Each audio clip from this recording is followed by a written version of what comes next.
Hello friend, Tahir education अड्डा में आपका मोस्ट वेलकम है।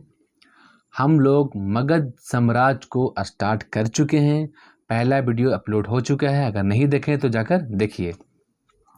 पहले वीडियो में हम लोग मगध साम्राज्य का जो पहला ज्ञात वंश है हर्यक वंश, उसके बारे में पढ़ चुके हैं हम लोग पूरी डिटेल के साथ।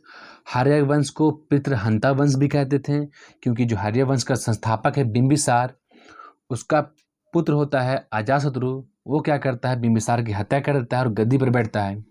उसके बाद अजातशत्रु का पुत्र होता है उदयन, वो क्या करता है, अजातशत्रु की हत्या कर कर गद्दी पर बैठता है।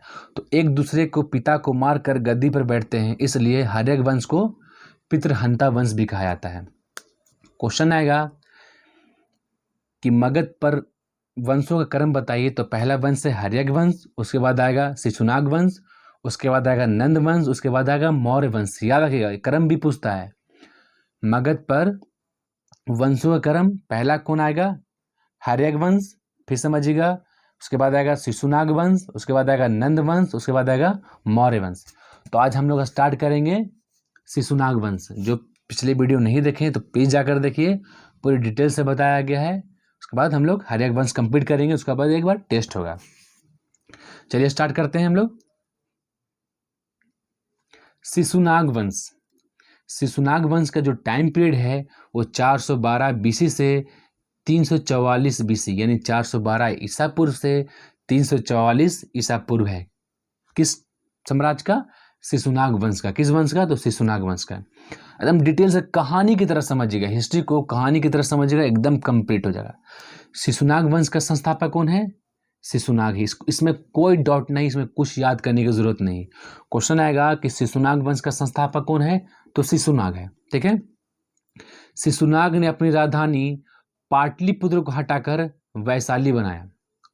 ठीक है।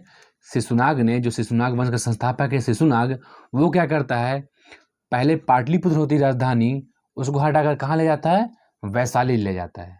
ठीक है, याद रखिएगा। उसके बाद समझिएगा, शिशुनाग के पुत्र होते हैं कालाशोक।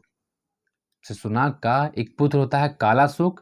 कालाशोक क्यों नाम पड़ता है, कि कालाशोक का जो रंग होता है काले कौवे के जैसा होता है। कालाशोक का रंग होता है काले कौवे के जैसा होता है, इसी कारण कालाशोक को काकवर्ण के नाम से भी जाना जाता है। क्वेश्चन वेरी वेरी इंपॉर्टेंट है। क्वेश्चन आएगा कि मगध का वह कौन सा शासक है जिसको काकवर्ण के नाम से जानते हैं, तो वह है कालाशोक। कालाशोक किसका पुत्र है, तो वह है शिशुनाग का। याद रखिएगा, किस वंश से है, तो शिशुनाग वंश से है। ये इंपॉर्टेंट है, याद रखिएगा। देख लेते हैं हम लोग। दूसरी बौद्ध संगीति 483 ईसा पूर्व में, कहाँ, तो वैशाली में। किस राजा के समय, तो कालाशोक के समय। एकदम डिटेल समझिएगा। देखिए, पहली बौद्ध संगीति जो हुई है 483 ईसा पूर्व, 483 ईसा पूर्व पहली बौद्ध संगीति कहाँ हुई है, तो राजगीर में हुई है। किस शासक के समय, तो अजातशत्रु के समय। ठीक है। अब दूसरी बौद्ध संगीति के बारे में बात हो रही है। तो दूसरी बौद्ध संगीति 383 ईसा पूर्व में, कहाँ, तो वैशाली में। कौन से शासक, तो कालाशोक के समय। इसकी अध्यक्षता किसने की थी, तो इसकी अध्यक्षता, दूसरी बौद्ध संगीति की अध्यक्षता साबाकामी ने की थी। एकदम इंपॉर्टेंट है, याद रखिएगा। फिर समझिएगा, कालाशोक को काकवर्ण के नाम से जाना जाता है, ये ज्यादा इंपॉर्टेंट है। कालाशोक किसका पुत्र है, तो शिशुनाग का पुत्र है कालाशोक। अब देख लेते हैं हम लोग। दूसरी बौद्ध संगीति के बाद कालाशोक राजधानी वैशाली से हटाकर पुनः पाटलिपुत्र ले जाता है। एकदम VVI पॉइंट है ये ध्यान रखिएगा। देखिए, शिशुनाग क्या करता है, जो राजधानी होती है पाटलिपुत्र, उसको हटाकर वैशाली ले जाता है। जो शिशुनाग वंश का संस्थापक है शिशुनाग, वो पाटलिपुत्र पहले से राजधानी रहती है, तो वहां से राजधानी हटाकर वैशाली ले जाता है।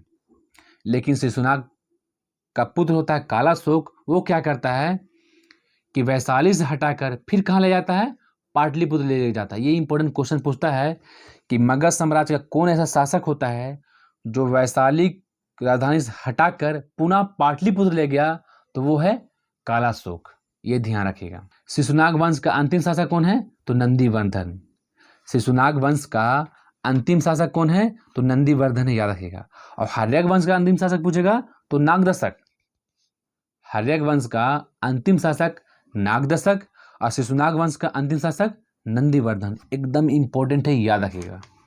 देखिए, शिशुनाग वंश से जितने इंपॉर्टेंट फैक्ट थे, इससे ज़्यादा शिशुनाग वंश से कुछ नहीं आता है, क्योंकि ज़्यादा कुछ ऐसा है नहीं जो हिस्ट्री में शिशुनाग वंश के बारे में बताया जा सके। ठीक है, अब हम लोग देखेंगे मोस्ट वैल्यूएबल नंद वंश। इससे क्वेश्चन बहुत आता है, एकदम डिटेल समझिएगा कहानी के तौर से।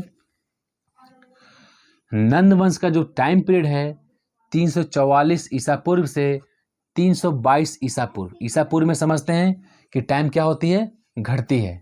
ठीक है, तो नंद वंश का जो टाइम पीरियड है 344 ईसा पूर्व से 222 ईसा पूर्व। ये ध्यान रखिएगा टाइम पीरियड किसका, नंद वंश का। नंद वंश के संस्थापक के बारे में बात किया जाए तो नंद वंश के जो संस्थापक है वो है महापद्म नंद। कौन है, महापद्म नंद। महापद्म नंद की उपाधि जो है VVI एकदम इंपॉर्टेंट है, याद रखिएगा। महापद्म नंद की जो उपाधि है वो है भार्गव। ठीक है, द्वितीय परशुराम, उग्रसेन, एकराट। ठीक है, क्वेश्चन कई बार पूछता है कि भार्गव की उपाधि किसने ली, तो महापद्म नंद ने ली। द्वितीय परशुराम की उपाधि किसने ली, तो महापद्म नंद ने ली। उग्रसेन की उपाधि महापद्म नंद और एकराट की उपाधि महापद्म नंद। ठीक है, नंद वंश का संस्थापक कौन है, महापद्म नंद है, ये याद रखिएगा, मोस्ट इंपॉर्टेंट है। महापद्म नंद ने महापद्म नंद जो था मगध का पहला ऐसा शासक था जो गंगा नदी को पार करके कलिंग पर आक्रमण किया। कलिंग पर आक्रमण करता है महापद्म नंद, गंगा नदी को पार करके। ऐसा करने वाला मगध का ये पहला शासक होता है। ठीक है, मोस्ट एंड इंपॉर्टेंट पॉइंट है कि उस समय कलिंग का राजा खारवेल था। जब महापद्म नंद कलिंग पर आक्रमण करता है उस समय कलिंग का राजा कौन होता है, खारवेल। ठीक है, इस युद्ध में महापद्म नंद की जीत होती है और खारवेल की हार होती है। इस बात का प्रमाण पता कैसे चलता है, तो हाथी गुफा अभिलेख से। ये मोस्ट इंपॉर्टेंट है।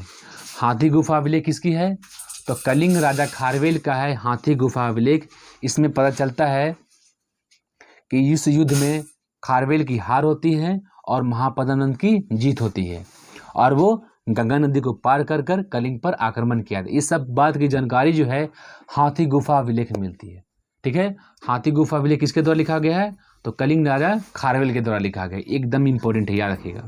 सबसे मेन इंपॉर्टेंट पॉइंट है इसमें, याद रखिएगा, महापद्म नंद ने जब कलिंग पर आक्रमण किया और कलिंग राजा खारवेल को हराया तो क्या करता है, कलिंग में 3 सूली नहर का निर्माण करता है। एकदम इंपॉर्टेंट है ये, एकदम VVI है ये। ठीक है, मगध का पहला नहर कौन है, 3 सूली नहर।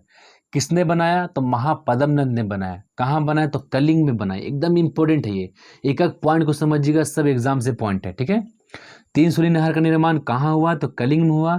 किसने कराया, तो महापद्म नंद ने कराया।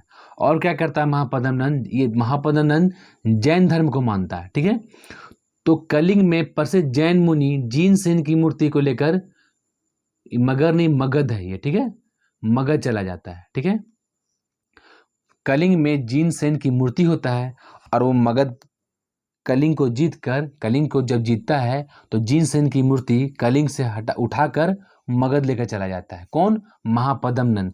किनकी मूर्ति, तो जीनसेन की मूर्ति, ये याद रखिएगा। उसके बाद मोस्ट पॉइंट है कि महापद्म नंद के दरबार में पाणिनि बहुत ही फेमस हैं। ठीक है, व्याकरण करता है पाणिनि। वो क्या करते हैं, अष्टाध्यायी पुस्तक लिखते हैं। अष्टाध्यायी पुस्तक किसके द्वारा लिखा गया था है, तो पाणिनि के द्वारा। पाणिनि किसके दरबार में रहते हैं, तो महापद्म नंद के दरबार में रहते हैं। ठीक है, कि महापद्म नंद के दरबार में पाणिनि नाम का व्याकरण करता रहता था, जिसकी पुस्तक अष्टाध्यायी थी जो संस्कृत में लिखी हुई थी। ये ध्यान रखिएगा, क्वेश्चन पूछेगा पाणिनि किसके दरबार में रहते थे, तो महापद्म नंद के दरबार में रहते थे। पाणिनि ने कौन सी पुस्तक लिखी, तो पाणिनि ने अष्टाध्यायी लिखी। किस लैंग्वेज में, तो संस्कृत लैंग्वेज में। नंद वंश का अंतिम शासक कौन था, तो घनानंद था। नंद वंश का अंतिम शासक कौन था, घनानंद था, जिसे यूनानी लेखकों ने अग्रमीज कहा है। क्वेश्चन आता है कि यूनानी लेखकों ने अग्रमीज की संज्ञा किसे दी है, तो घनानंद को दी है। ठीक है, घनानंद बहुत दानी व्यक्ति था, ये ध्यान रखिएगा। घनानंद जिस समय मगध का राजा था उस समय 326 ईसा पूर्व में सिकंदर ने भारत पर आक्रमण किया। ये याद रखिएगा, मोस्ट इंपॉर्टेंट है। तो नंद वंश का संस्थापक कौन हुआ? तो महापदन नंद। और नंद वंश का जो आखिरी शासक हुआ वो हुआ घनानंद। उसके बाद हम लोग देखेंगे मौर्य वंश। चंद्रगुप्त मौर्य क्या करता है? घनानंद को हराकर मौर्य वंश की स्थापना करता है। तो मौर्य वंश बहुत लंबा है, उसको एक वीडियो में देखेंगे हम लोग। तो आज हम लोग का शिशुनाग वंश और नंद वंश एकदम कंप्लीट हुआ। इससे फालतू क्वेश्चन एकदम नहीं पूछता है। और जब मगध साम्राज्य कंप्लीट हो जाएगा तो सबका एक बार टेस्ट होगा, एकदम डिटेल से समझिएगा, कहानी की तरह समझिएगा, ठीक है। ध्यान रखिएगा, घनानंद नंद वंश का अंतिम शासक होता है और उसी के समय सिकंदर भारत पर आक्रमण करता है। सिकंदर भारत पर आक्रमण कब करता है? तो 326 ईसा पूर्व में करता है, ये ध्यान रखिएगा। तो इस तरह से समाप्त हुआ नंद वंश। हम लोग नेक्स्ट वीडियो में मिलते हैं कि नंद वंश का जो अंतिम शासक घनानंद को हराकर चंद्रगुप्त मौर्य मौर्य वंश की स्थापना करता है, और मौर्य वंश को हम एकदम डिटेल के देखेंगे। फिर मिलते हैं हम लोग नेक्स्ट वीडियो में। जय हिंद।